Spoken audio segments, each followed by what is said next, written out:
Welcome back to Talking Sports with Brandon. This is the wild card recap video, and it was honestly one of the better wild cards that we've seen in a little while. I think in terms of NFL weekends, in terms of playoffs, the divisional round last year was definitely up there. Obviously, the Chiefs-Bills game was really the main reason for that, but there were some other good games in last year's playoffs as well. But this one, I think every game was close, even if the final score does kind of seem a little bit, bigger of a differential than you'd think when I say a close game. Every game was close. Every game rather came down to the end, had big plays that changed each game. And it was just a really good weekend where we saw maybe an upset, some games come really close down to the wire, like I said, and one crazy comeback that obviously we'll get into. We'll talk about all of it. Not even just the games, but even stuff outside of the games in terms of some of these teams and other questions like that we were going to talk about as well. So it's going to be a big episode, this one. Definitely check out the other episodes on this channel where we talked, if you missed going into Wildcard Weekend, you can hear some of my thoughts if you want to hear that. And obviously check out the remaining episodes for the rest of this week where we'll get into the divisional round, which is obviously going to be very exciting as well. So let's start. We'll go in order in terms of games. I think that's the best way to do it. And we'll start with the first game on Saturday. So that was Niners-Seahawks. Talked about this one. I guess in terms of the picks I made, we didn't pick spreads or make official picks, but I did say which teams I like. So we'll go through that as well. In this game, I picked the Niners. Obviously pretty easy. I think most people have the Niners in this one, being the home team. Probably the best team in the NFC when you really look at it. The Seahawks, they sneak in because the Lions beat the Packers in the last week of the season. I think that if the Lions were in this game, it'd be a better game despite this one. Even though the final score ended up being 41-23 Niners, it was closer than that. The second half was domination by the Niners, but in the first half, Seattle went into halftime up 17-16. But if the Lions were in this game, I do believe it would have been a better game. Now, would the Lions have won? I don't think so. But I think that their offense is more potent than the Seahawks offense, which relies a lot on the run. Despite Geno doing pretty well through the air, it does rely on the run, and that's how their offense really works. By setting up the run, that opens up the passing game. And with that not really working a lot, the running game wasn't awful. It wasn't bad, but when you're not going to be putting up a ton of yards on the ground, you're putting a lot on Geno Smith, where that's where the mistakes come into play, and that's exactly what happened. So I just think the Lions, if they're in this game, I think their offense they know how to move the ball down the field in different ways.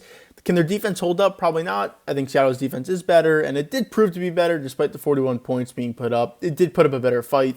But nevertheless, it was obviously the Seahawks in this game. Again, it was 17-16 going into half. The Seahawks played really well that first half. They held the Niners in check.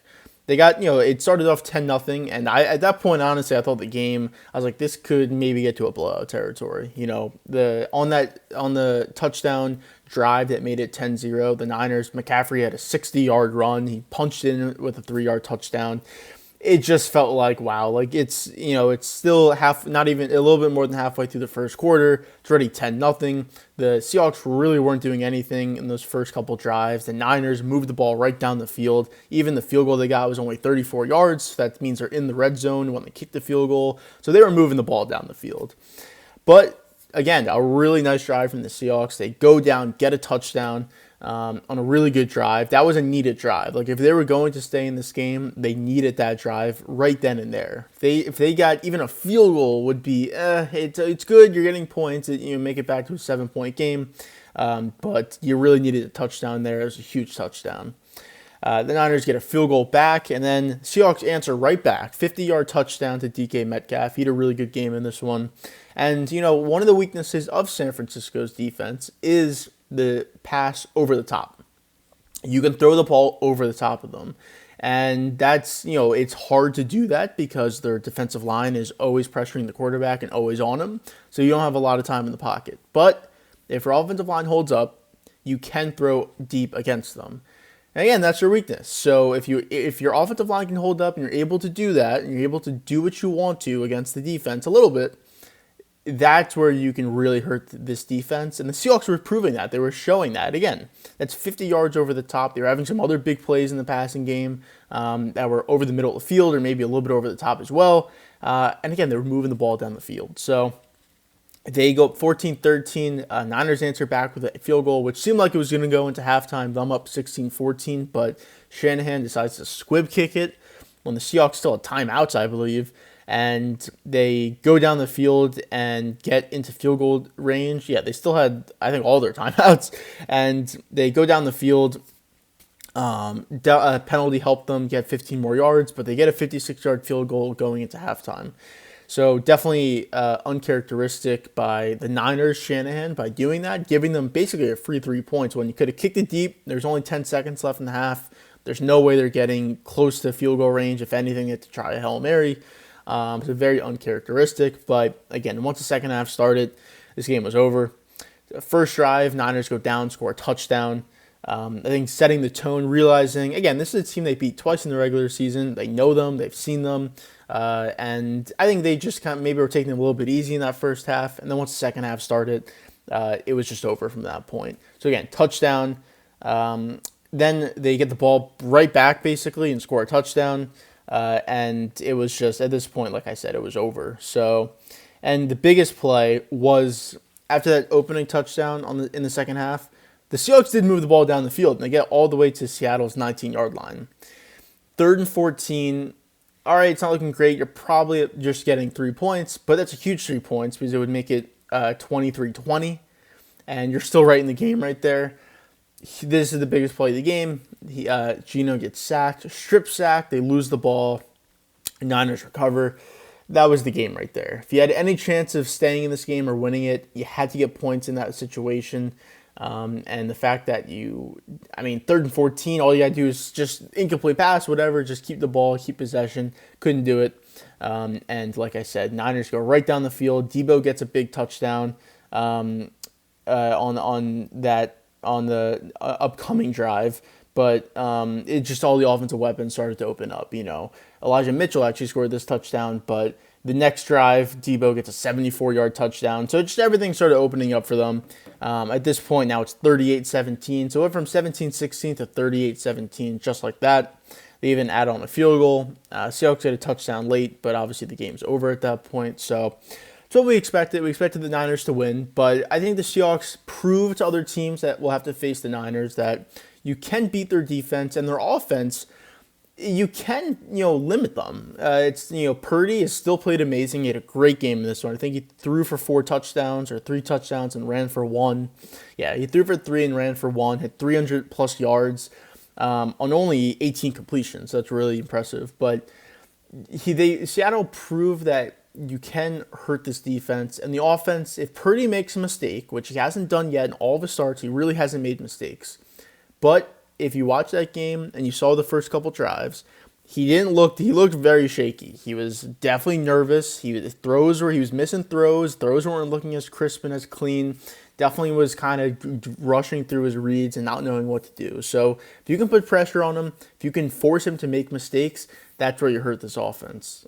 You just can't be in a hole to this team. If you're down 10 points to this team, the run game's going to come into play. The play action comes off that, and the defense can rush the passer. So if you can stay within 3 points or even leading, that's where you can really get at this team. And I think they are vulnerable. It's going to be tough. You got to play a perfect game. You really got to play a perfect game against this team. But the fact that we haven't seen Purdy make a mistake yet, you're almost waiting for it to happen. And it's got to happen at some point. The last pick in the draft cannot go 10-plus starts or whatever it's ended up going to be if they make it to the Super Bowl and win without making one mistake, one huge mistake, a couple costly drives. There's got to be a point where it happens. And we'll see if it happens in the divisional round. But it didn't happen in wild card round. They win 41-23. And that's what started off Saturday. So we go to the next game. Definitely one of the craziest games we'll see in the playoffs for a long time. But it's Chargers-Jaguars. I picked the Chargers in this one. I said it could go either way. I still believed in the Chargers' talent, despite not having Mike Williams. I thought that, they're just a little bit better and that they could pull this one out. And I couldn't have been more right in the first half. It's, 27-0.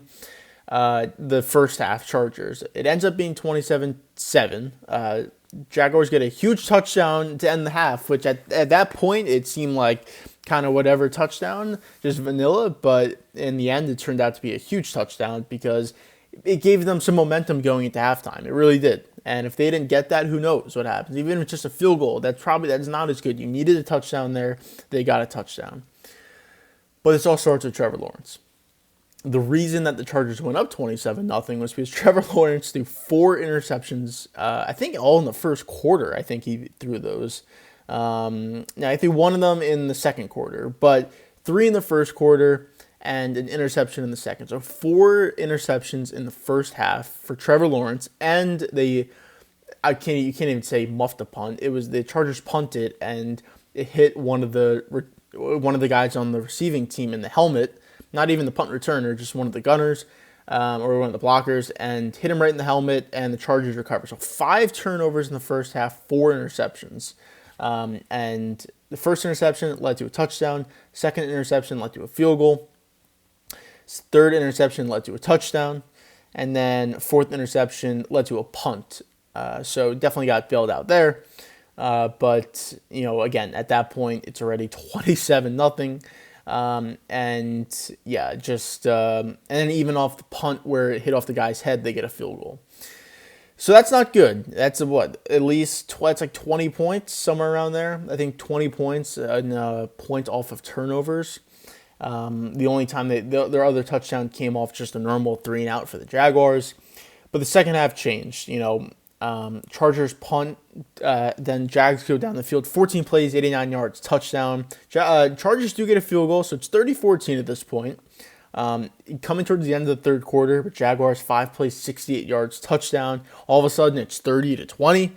And then this was a big play. Chargers, big drive, 7-minute drive to take it from 40 seconds left in the third all the way down to a little less than 9 minutes left in the fourth. 40-yard field goal, nothing out of the ordinary.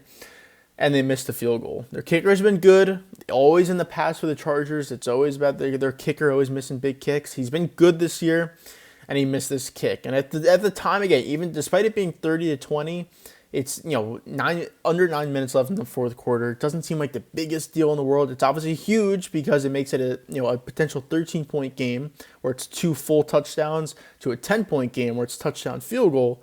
But it didn't seem insanely huge at that time. You make a stop, you make plays, even if they go down and score a touchdown, you can kill clock, you can move the ball down the field, and if they do get the ball back, needing a field goal or whatever they need, there's going to be not that much time left. So, in saying that, Jaguars go down the field, 9 plays, 70 yards, touchdown. 3 plays, 22 seconds off the clock, or 3 minutes, 22 seconds off the clock. This drive even starts with a sack, but then they get pass interference on the defense. The Chargers defense just made a lot of mistakes in the second half. They really did. And it eventually leads to a touchdown, like I said. And they weren't going to go for 2. So they go for 2 on this to make it 30-28. They convert. It's 30-28 with 5 minutes, 25 seconds left in the fourth quarter. They weren't going to go for 2. Obviously, you start at the 2-yard line. It's tough. It's tough. Again, at that point, if you kick the extra point, it's a 3-point game. So you're guaranteed overtime if you were to hit a field goal and you stop them from scoring. But Joey Bosa, he slams his helmet on, or he has words with the official because he thought he was getting held. He could definitely be called a hold. He thought he was getting held. He has words with the official. Kind of ticky-tacky, to be honest, that they did call him for a penalty. He also slammed his helmet on the sideline. That wasn't technically the penalty, but they probably could have called it for that if they wanted to. But instead of being at the 2-yard line, you can elect to rather move it from the 2 to the 1-yard line or enforce it on the kickoff. They decide to move it from the 2-yard line to the 1-yard line. It's easier to get 1 yard than 2 yards. With a 6'6" quarterback like Trevor Lawrence, all he did was just reach over the goal line, and it's 2 points, which is exactly what happened. And all of a sudden, it's 30-28. So you feel way more confident at 30-27 because at the worst, it's most likely going to overtime for the Chargers. But 30-28, they could win the game with a game-winning field goal. And again, that's exactly what happened. The Chargers go 3-and-out. They take 2 minutes off the clock, to be fair, but they go 3-and-out. They punt. Jaguars get the ball back. 3 minutes left at their own 21-yard line. This was Trevor Lawrence, despite how bad he was early in the game, was amazing in the second half. Leads them down the field. He goes 12 yards, scrambles for 8, 9-yard pass, 5-yard pass, 2-minute warning, 4-yard run, incompletion, 3rd and 1, now into 4th and 1. ETN, great play call. Again, 4th and 1 at the 41-yard line, minute 27 on the clock. Great play call from Peterson. You think it's going to be a 6'6" Trevor Lawrence. You're going to push him from behind, get the first down. It's 1 yard. That's what you think's going to happen. They kind of line up like that, but instead they fake that. They pitch it out to ETN, and all he used to do is make one guy miss. Even if he didn't make the guy miss, he was still getting the 1 yard, but he ends up making the guy miss and getting 25 yards. So obviously a huge gain on 4th down. So all of a sudden you go from the 41-yard line to the 16-yard line.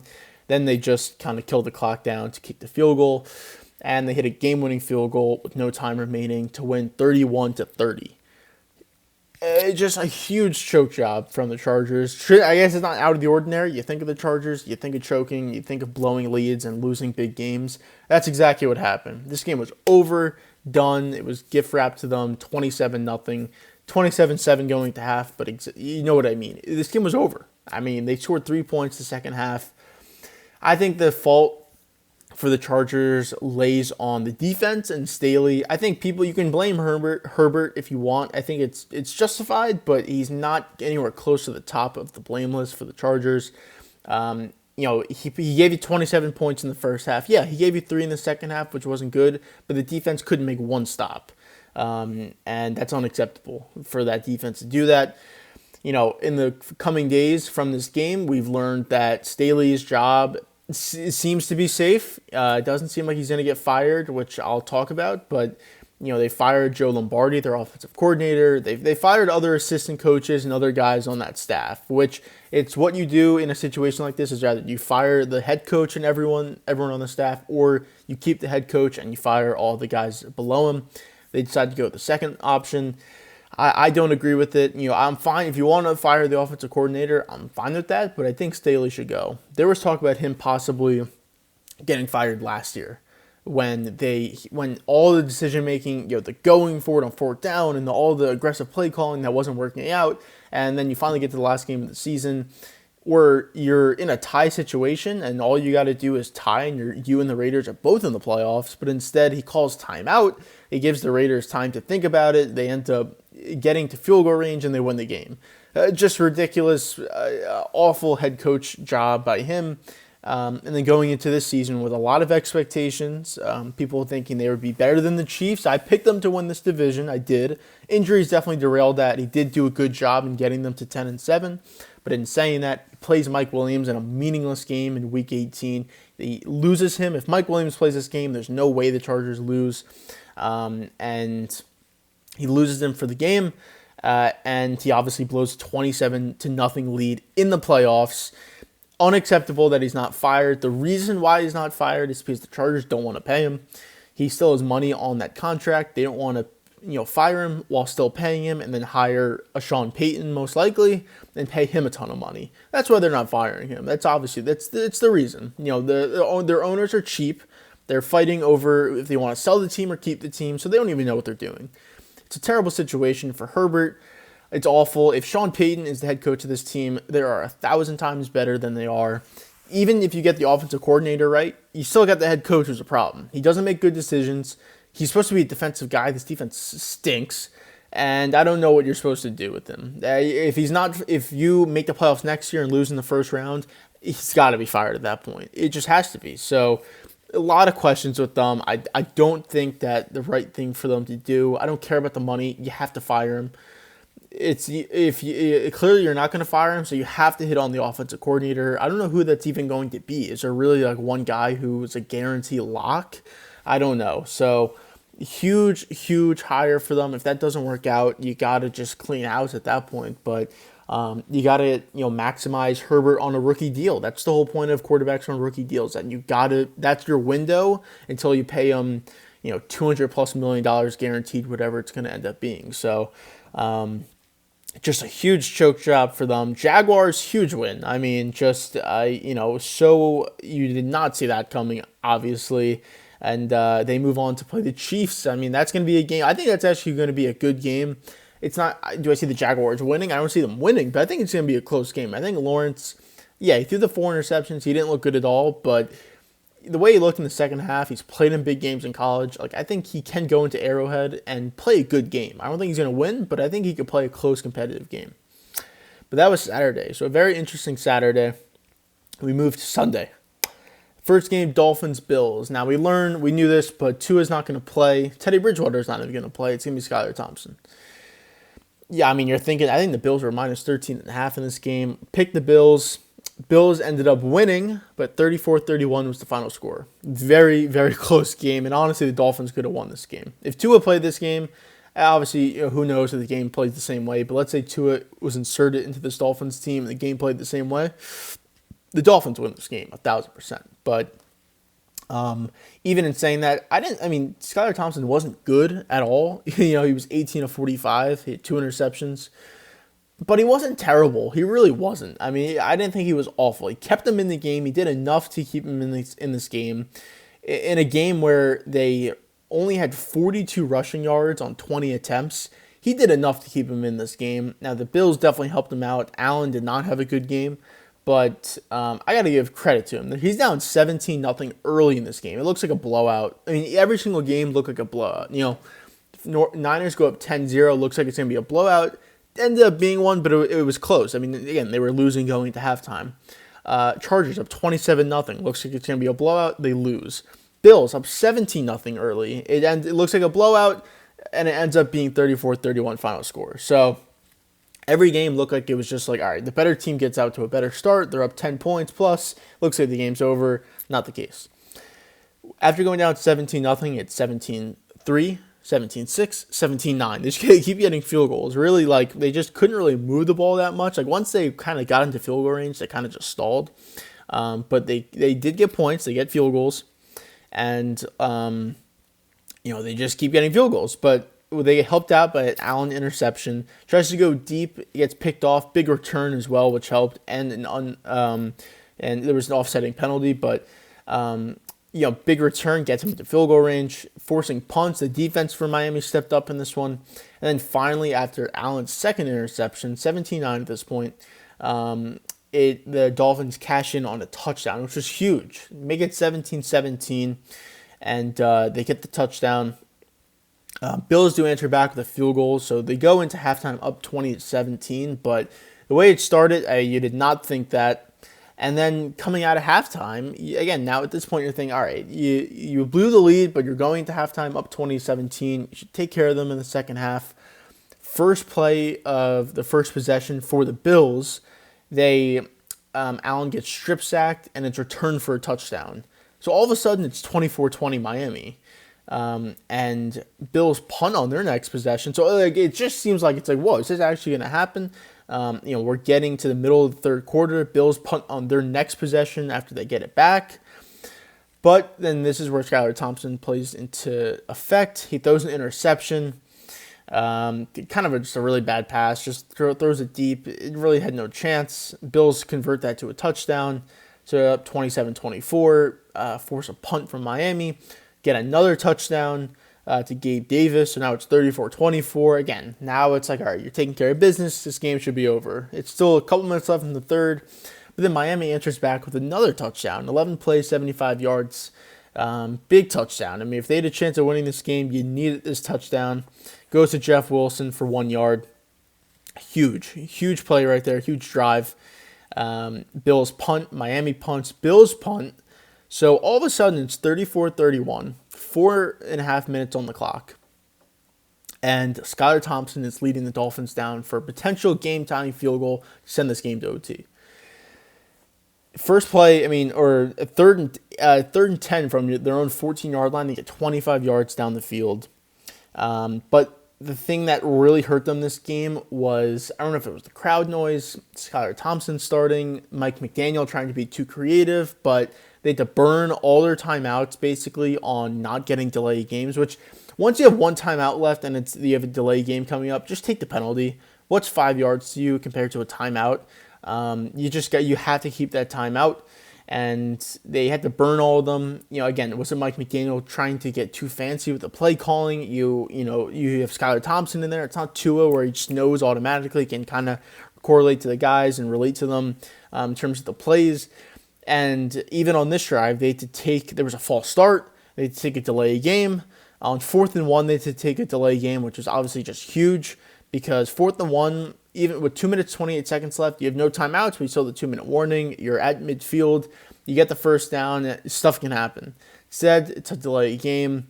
4th and 5, they kind of just, nothing really happens, and they turn it over, and the game's over. So, with all that happening, they still could have won this game. At least could have tied this game and sent it to OT. Maybe the Bills come down with 2 minutes left or whatever the time would have been and get a field goal, but you don't know. You don't know if that's going to happen. So in the end, the Bills do win, but it was a lot closer of a game than you thought it was going to be. It's a little concerning about the Bills, but they are hosting another playoff game next week against the team that we'll talk about 2 games, but definitely concerning if you are a Bills fan and had them for a Super Bowl, just that they haven't looked that great. I mean, Allen, 2 interceptions, a fumble, just isn't looking great. I think they said he has now 30 interception plus fumbles this season. That's a lot. That's a lot of fumbles and interceptions. That's a lot of turnovers, giving the other team good field position. This Bills defense isn't as good as it was earlier this season. Von Miller injury is killing them. They're missing a couple of guys in the secondary, so the pass rush isn't really there that much as it was before, so this defense isn't as good as it's been these last couple of years, and that's concerning because the offense is making a lot of mistakes. But again, they do win, they do advance, and that was the first game, Sunday. Second game, probably the most even matchup out of all the games this week. It was Giants-Vikings. I picked the Vikings. I said I wouldn't be surprised if the Giants won. I could have picked the Giants just as easily, but I felt the Vikings' talent would play more into effect.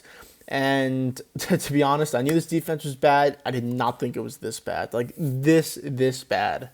To where Daniel Jones looks like an MVP. He looks if that was the only game you've ever seen in the NFL, you would have thought Daniel Jones was the best player in the NFL. Giants win 31-24. A huge win for them, and again, just surprising. I just saw the Vikings being able to put up more of a fight. Their offense was honestly pretty bad in this one, despite how bad their defense was, which was really bad. Their offense really didn't do anything. Cousins, he didn't have a bad game. It was 31-39, 273 yards, 2 touchdowns, no picks, didn't get sacked. Like, it looks good on the box score, but rushing the ball, 16 rushes, 61 yards. They get a touchdown from a Kirk Cousins touchdown, but they really didn't do anything on the ground. They kind of went away from it, despite it being, they were never down like 20 points in this game. I don't know why they kind of went away from it, but they just didn't really do anything this game. And the Giants, on the other hand, like I said, Daniel Jones, that was the only game you've ever seen in the NFL history. You thought he used Patrick Mahomes. He used 24-35, 301 yards, 2 touchdowns, no picks, 78 yards on the ground. Saquon gives them 2 touchdowns on the ground. They played amazing. They really did. And, I think against a better defense, let's see if Daniel Jones looks like that. They play Philly next week, so we'll see. Philly's defense is a lot better than Minnesota's. It's one of the best defenses in the league. So we'll see what happens, but if he can look somewhat like this, he's going to have to use his legs a lot, but, it's a scary sight, no doubt, because the Giants' defense can really play. That defensive line really gets after you.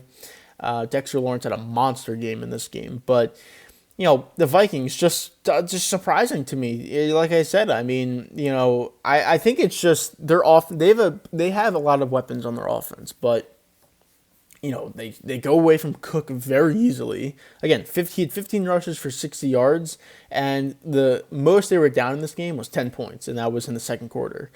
It just doesn't make sense to me why they go away from the running game so easily. But, Cousins, again, he didn't have any mistakes, but it all came down to, in the end, it came down to a Saquon touchdown with 7 minutes left in the game.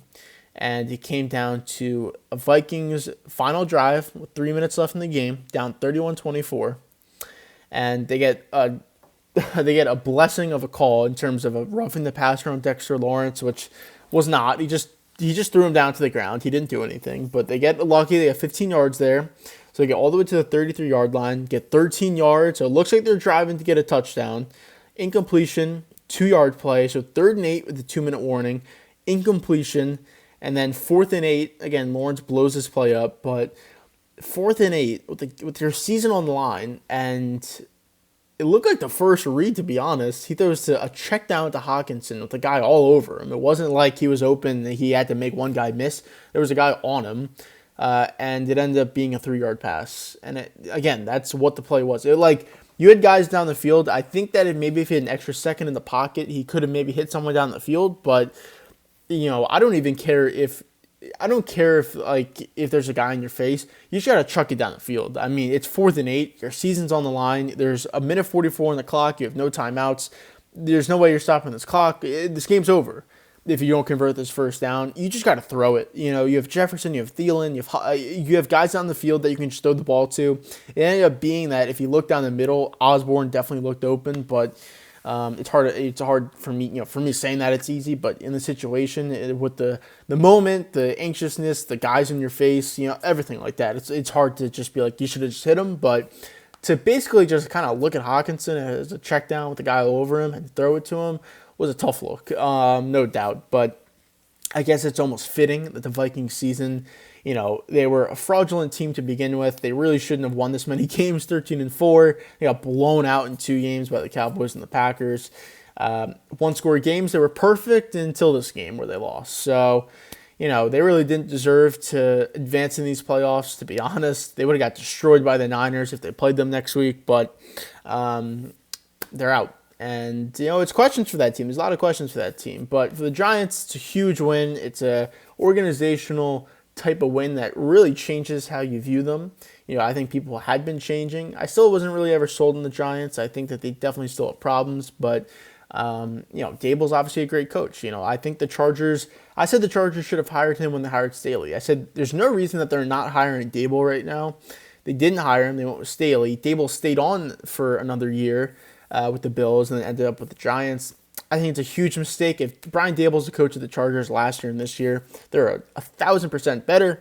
And I think that was a huge miss by them. But and you see the dividends paying off for the Giants. So they move on to play Philadelphia, and that's going to be a good matchup. Again, we'll see how good Jones looks like. I think he's going to have to play perfect again. I think it's going to be tough against Philly, but we'll see what happens. Last game Sunday. Bengals, Ravens. We know Lamar's not playing this game. I picked the Bengals in this one. Again, another game that, was a lot closer than you would have thought it'd been. And honestly, the Ravens should have won this game.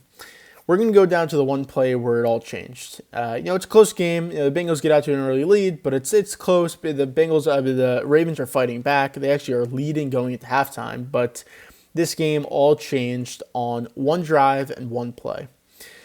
We're into the 4th quarter. Ravens are driving down the field. Huntley's looking pretty good. I mean, he's not making mistakes. He's doing the things that he needs to, and he's got them in this game. They're down. It's a tie game, 17-17. It's at the 37-yard line. He runs for 35 yards. Gets them all the way down to the 2-yard line. Definitely questionable play calling here. Dobbins is having a good game, no doubt, and they go pass on the first play. All right, fine. You're at the 2-yard line. I can understand maybe a trickery pass. You want to just kind of throw him off. Second play, they go Gus Edwards for 1 yard. Again, Dobbins is your lead back. He's having the better game. You go Gus Edwards. Then 3rd and goal. Again, it says you're at the 1-yard line, but you're really at the 2-yard line. You're not really. It's like you're a little bit more than a yard away. And it's not like you're inside the 1. You're not at the 1-yard line. You're really a little bit more than 1, probably 1.5 yards away. And it seems to be a misunderstanding of what the play call was, where Huntley thought it was like Lawrence, where you kind of jump over the pile, reach the ball over, bring it back, and as soon as it crosses the goal line, it's a touchdown. It counts. Huntley's not the biggest guy. He's basically like a Lamar build. Trevor Lawrence is 6'6". I think Huntley is, he's probably big. I don't even think he's 6 foot. He's probably like 5'11", somewhere around there. So he's definitely a smaller guy. And again, you're more than 1 yard away. It seems to be that the play call, again, Harbaugh threw him under the bus, which was kind of a cheap shot by your head coach against the quarterback who almost led you to a win on the road in the playoffs. But you know, he threw him under the bus. He was saying that the play call was, something that we've seen throughout the season is where obviously the quarterback takes the ball and everyone just kind of pushes from behind him to push him in the end zone. And Huntley believed that it was, to kind of reach the ball over, jump over the pile, do that. Or maybe he just did that. I don't know. But if you watch that replay, the running backs and the guys behind him were pushing him. And if you were just to jump over the goal line and bring it back, you wouldn't push him from behind. So he jumps over the goal line to try and get the touchdown. Again, he's far away. Bengals read it. I think it was Wilson, I believe it was, who sees it. And again, you see this sometimes where, the guy will reach over and then the defender knocks it out and it's too late. But this one, again, he's farther away. He knocks it out in time. Sam Hubbard's right there. He's sitting right there. He's the edge defender. He's kind of just standing right there. The ball lands right in his hands. Has a couple blockers with him. It just goes. It just goes. He's, I think, 2 or 3 blockers with them. Give Mark Andrews a lot of credit because no one else on that Ravens team was even trying to run him down. Gus Edwards was there. He was in front of Mark Andrews when that play started, when Hubbard got the ball. And Gus Edwards is definitely faster than Mark Andrews, and he didn't even try and run for the play. So give Andrews a lot of credit for even attempting to tackle him. Because you know what? You tackle him, you could at least hold him to a field goal, and you're only down 3. He eventually does catch up to him. I think about like a 30-yard line, somewhere around there. He kind of gets blocked in the back. They're not going to call it on a play like that, but he kind of did. But even still, it was a huge play, a huge change of events. Even if they hold in there, they're probably getting 3, which is a big stop, but they're still getting points when you could have had a touchdown. But instead, he returns it for a touchdown, and it goes from 24-17 Ravens to 24-17 Bengals. Huge change of events. And then the next drive we're going to talk about is the final drive. Still 24-17. There's 3 minutes on the clock. Ravens are driving to tie this game and send it to OT. Maybe even go for 2. Who knows? But at least keep this game extended. They start at Cincinnati's 46-yard line. I mean, huge field position for them right there. And they get all the way down to Cincy's 27. So they really didn't move the ball that much. There was a holding penalty against them. There was a couple penalties on Cincy that kind of moved the ball for them a little bit, but they had a big holding call which pushed them back 10 yards. And it gets all the way down to 8 seconds on the clock, 4th and 20. But really what it comes down to is that the Ravens, with under 2 minutes, and I don't believe they even had a timeout. They had no timeouts. They only had the 2-minute warning. They were huddling up. I don't understand that. Why are you're huddling up? They're full huddle where they're taking 20 seconds off the clock to run a play, which was only an incompletion or just a easily 5-yard completion. It really made no sense. So bad clock management. And they went from a play at 2 minutes to their next play at 1:25. That's so much time off the clock to only get 4 yards. Awful play calling. They went from 1:17 to 34 seconds on the clock. Like that, what do you do? You're full huddling. You're not going hurry up, no huddle. Crazy play calling. Like I said, it gets all the way down to a 4th and 20 where I'll give Huntley credit. He chucked the ball down the field. There's like 6 defenders there. It tips in the air and Prochet is right behind them. It's impossible to be like, if he was ready for it. I mean, you should be ready for it, but like to think that it's going to go right there and whatever. He easily could have caught that ball and it would have been one of the craziest plays that we've seen. He wasn't ready for it. It still hit his hands anyways. You got to feel like, if you were just a moment quicker, you would have caught that ball, but obviously he didn't. They lose. Bengals win 24-17. So, I mean, again, Bengals I thought would win this game a lot, easier than they did. Despite the Ravens always playing tough, 3rd time playing the Bengals this year, but it just thought with no Lamar and on the road, Bengals just seem to be in a position where they're going to, easily beat them and move on to Buffalo. I just thought it'd be different of a game, but, they still did win the game. And they move on to play Buffalo. But the big thing for the Bengals is that they lost 2 of their offensive linemen. They're week to week, so we'll see if they play. If they do play, they're not 100%. Like they're not even 80%. So it's going to be tough, but they got to play because they're already missing. I think one guy on their line. They're missing the guys who got injured is Alex Kappa and Jonah Williams, their left tackle, and I believe Kappa's their right guard or left. There's one of their guard positions. So that's huge losses right there. If they can't play, even if one of them can't play, it's a big loss. It's a line that's been better this year, but still can get beat. And if Buffalo's pass rush does ramp up, that's going to be a long day. The game is during the day, Sunday. It's going to be a long day for Joe Burrow back there. But that's obviously the matchup we wanted. We wanted Bengals-Bills to lead to one of those teams playing the Chiefs, you would think, in the championship game. I think people would like to see the Bills in that game, but it's going to be a good game regardless. That's the matchup. That's the one that we wanted. And then finally, the last game, which I'll talk way more in depth about on the Cowboys episode. But the Cowboys win 31-14. I picked the Cowboys, obviously. This game was a blowout. This one was one where it got out to be a blowout, and it still ended up being a blowout. So, again, I'll talk about it way more in detail in the episode. But the biggest thing I can say is that, this is the Cowboys. I think people just overlooked what this team did for the season, where this team went 12-5. People just kind of focused in on the fact that they got blown out against Washington in Week 18. They looked awful. Tampa, they still have Tom Brady. They still have guys on this team. They gave one game, anything could happen. They're home. I think people just overlooked what happened with this team. The Cowboys were one of the highest scoring offenses in the league. The defense is top 5. The Bucs offense had no answers for this defense. The one drive, they made it down the field. Brady threw a red zone interception, and that changed the game. It could have went 7-6 Tampa. Instead, it was 12-0, then 18-0. Brett Maher, the kicker for the Cowboys, missed a million extra points for them. Ended up being 24-0. Then Tampa gets a touchdown to end the third quarter. Cowboys add another touchdown to make it 31-6, and then Tampa got a late touchdown to make it 31-14. So Brady, is this the end? Is he going to a different team? I've said the possibility, and I think the most likelihood is he goes to the Raiders. At least it makes the most sense. They obviously are moving on from Carr. McDaniels is there. They have weapons. They have a true elite number one receiver with a good tight end, which Brady likes. They have a run game in Jacobs. The defense needs help, but you can get that through the draft and through free agency. I think that's the best landing spot for him. You say the Niners, you say the Dolphins. The Dolphins are adamant they're sticking with Tua. I do believe they are.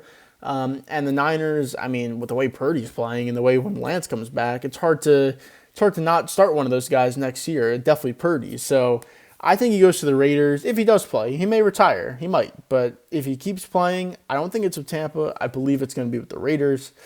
And I think that's a really good fit for them. I think that he can lead them. If you give him time in the pocket, give him a run game, give him a tight end, give him an elite wide receiver, he is a different quarterback. He had no run game. He had the worst run game in the league this year and one of the worst in NFL history. He had no time in the pocket, not only for this game but throughout the season. I think you give him those things, he's a different quarterback. We've seen it. And he could still, throw the ball down the field. He hits a couple deep shots in this game. He can still make plays when it needs to be. So I think that's the fit for him. But we'll see if he decides to even play football again. But this game, yeah. The Bucs, they were just a terrible team all season. And they got exactly what their season looked like. This is exactly what happened to them in the playoffs. So Cowboys move on to play the Niners because the Giants won. So, the Giants are the lowest seed, so they play Philadelphia. And like I said, Cowboys play the Niners, which is going to be a great matchup. In the Cowboys video, we'll talk about that matchup a lot more. But, and obviously in the next video, when we preview the divisional round, we're going to talk about these matchups. So I thank you for watching. Crazy, crazy weekend of games. And it's leading into what's going to be a really good slate of games for this weekend, especially Sunday. Sunday is Bengals, Bills, and Cowboys, Niners. That's a great 2-game schedule right there. Saturday's good as well, but Jags, Chiefs, you kind of expect who's going to win that game. Eagles, Giants should be a good game. I don't want to tip my pick, but definitely leaning Eagles in that game. But it still should be a good game, no doubt. So thank you for watching. Like I said, check out the other videos. Definitely check out that Cowboys video. It's going to be a great video. And I'll see you back for the preview of the divisional games. So thank you, and I'll see you next time.